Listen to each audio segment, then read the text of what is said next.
இன்றே டவுன்லோட் செய்து உங்கள் ஃபேவரட் ஷோக்களை என்ஜாய் பண்ணுங்க. போய் எல்லா உண்மையும் ஆதி தம்பி கிட்ட சொல்லிடு. ஆதி தம்பிக்கு எதுவும் ஆகாது. தம்பி கண்டிப்பா உன்னை ஏத்துக்கும். பாட்டி, உங்க எல்லாருக்கும் ஒரு நியாயம் இருக்கிற மாதிரி என் வாழ்க்கையில எனக்கும் ஒரு நியாயம் இருக்கு. யாரு என்ன சொன்னாலும் சரி, நானா போய் ஆதிக்கிட்ட நான் தான் உங்க பொண்டாட்டிங்கிற விஷயத்த என் உயிரே போனாலும் சொல்ல மாட்டேன். என் குழந்தைங்களை எப்படி பாத்துக்கணும்னு எனக்கு தெரியும். போனவர் திரும்பி வந்துட்டாருங்கிறதுக்காக அவர் கூட போய் சேர்ந்து வாழ சொல்லி என்ன நீங்க இவ்ளோ கட்டாயப்படுத்துறீங்க.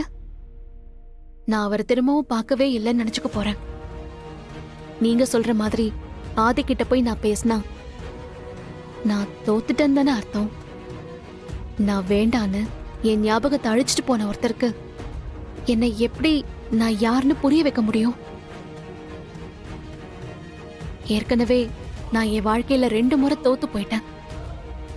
மறுபடியும் என்னால தோத்துக்கிட்டே இருக்க முடியாது பாட்டி. நீங்க ஏன் நிம்மதிக்காக தான் இவ்வளவும் பேசுறீங்கன்னு எனக்கு தெரியும்.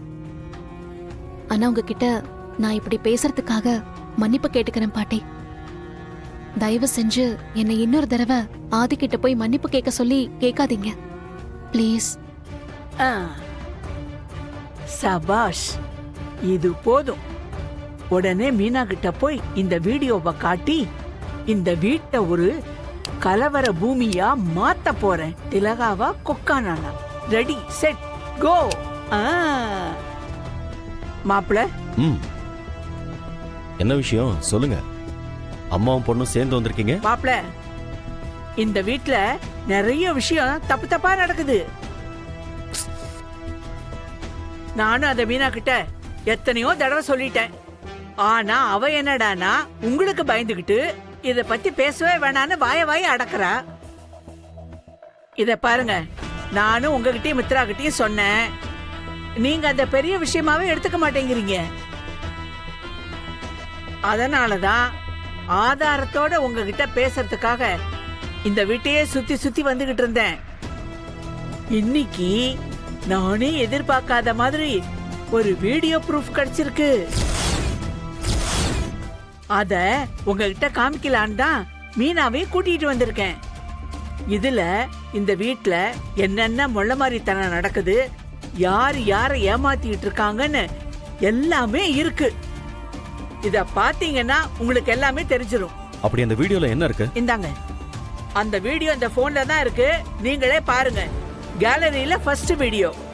அத ரெக்கார்ட் பண்ணது நேரா உங்ககிட்ட தான் காமிக்கிறதுக்கு வந்தேன்.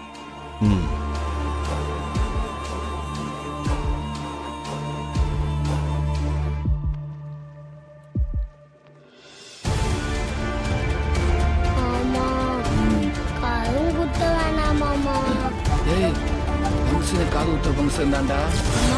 இதுல ஏமாத்த முடியாதா? பலிக்கதுல தெரியல. நானும் கோவேஸ்ல காது குத்துருக்கேன்டா.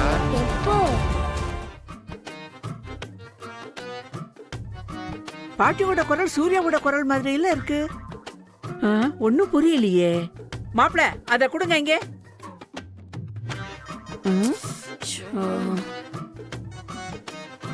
என்ன மாப்பிள, படத்தோட வீடியோ பார்த்துட்டு இருக்கீங்க?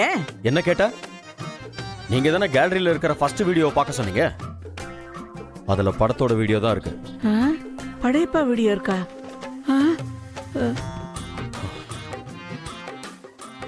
ஐயோ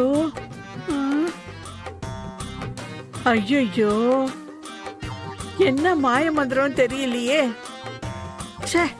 இப்ப ரெக்கார்ட் பண்ணி எடுத்துட்டு வந்த வீடியோ இப்ப பார்த்தா காணமே. எங்க போச்சுன்னு தெரியலையே. மேடம், உங்களை பாக்குறதுக்காக ஈவென்ட் மேனேஜ்மெண்ட்ல இருந்து ஒருத்தர் வந்திருக்காரு. ஓ, ஏய், நீ எந்த ஊரு? இங்கதான் பக்கத்துல காஞ்சிபுரம். இருக்கட்டுமே. உங்க ஊர்ல மேனஸ்னா என்னன்னு யாரும் உனக்கு சொல்லி தரலையா?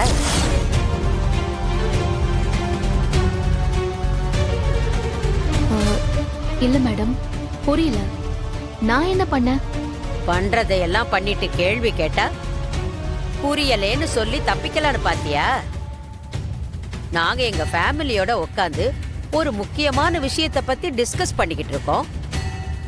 நீ எங்க கிட்ட பேசணும்னா முதல்ல எங்க கிட்ட பர்மிஷன் கேட்டு நாங்க சொன்னதுக்கு அப்புறம் நீ பேசி இருக்கணும்.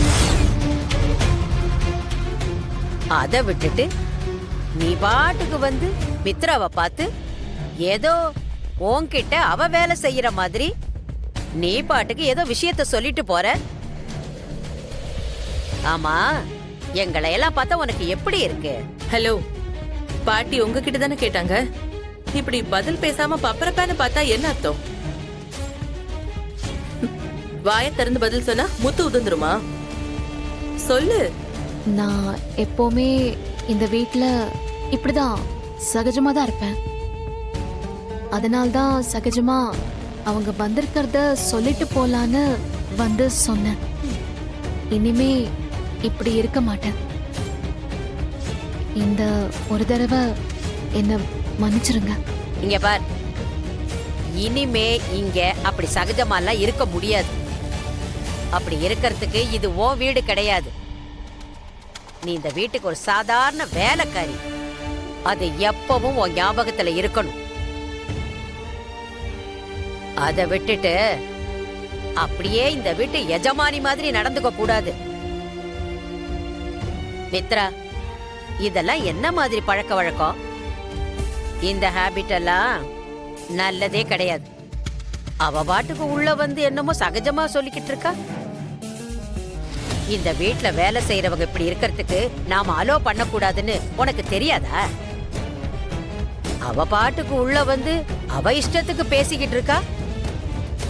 நானும் வந்ததுல இருந்து இவளோட ஆக்டிவிட்டிஸ் எல்லாம் பார்த்துக்கிட்டு தான் இருக்கேன். ஒன்னும் சரியில்லை. Not fair at all. நீங்க எந்த மாதிரி வெட்டிங்ஸ் எல்லாம் ரொம்ப பெஸ்டா பண்ணுவீங்க?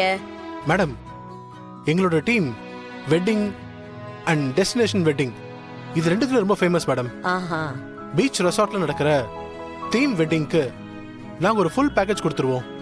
இது ஒரு 5 நாள் event madam. Mehndi, sangeet, reception, கல்யாணம், கல்யாணத்துக்கு அப்புறம் ஒரு ரிசப்ஷன், அப்படி ஒரு ஃபுல் பேக்கேஜையும் நாங்களே பண்ணிடுவோம் மேடம். ஆஹா. அதுக்குண்டான ஃபுட் ஆர்டர், டெக்கரேஷன், இப்படி எல்லாம் இன்ன டவுட்டையும் நாங்களே பார்த்துப்போம். அதுக்கப்புறம் ட்ரெடிஷ்னலா கல்யாணம் வேணுங்கிறவங்களுக்கு நாங்க பெருசா கல்யாண மண்டபத்தை புக் பண்ணி அதுக்கு தேவையான எல்லா விஷயங்களையும் நாங்களே பண்ணிடுவோம். ட்ரெடிஷ்னலா பண்ணணும்னா பொண்ணு அழைப்பில இருந்து அடுத்த நாள் கல்யாணம் முடிஞ்சு ரிசப்ஷன் வரைக்குமே எல்லாத்தையும் நாங்க பார்த்துப்போம் மேடம். சரி, இந்த பொன்னழைப்புன்னு ஒரு விஷயம் சொன்னீங்கல்ல, அந்த விஷயத்தை எப்படி பண்ணுவீங்க? ஜெனரலா இந்த மாதிரி ராயல் கிளைண்ட்ஸ் எல்லாம் ஆ. பெரிய லக்ஸூரியஸ் கார்ஸ்ல பொண்ணு என்ட்ரி கொடுக்கற மாதிரி கேட்பாங்க. நோ நோ நோ நோ, எனக்கு இந்த கார்ல பொண்ணை அழைச்சிக்கிட்டு வரதெல்லாம் பிடிக்கவே பிடிக்காது. ரொம்ப ட்ரெடிஷனலா பல்லாக்கு வச்சு பல்லாக்குல ஒரு இளவரசி வந்து இறங்குற மாதிரி இருக்கணும்.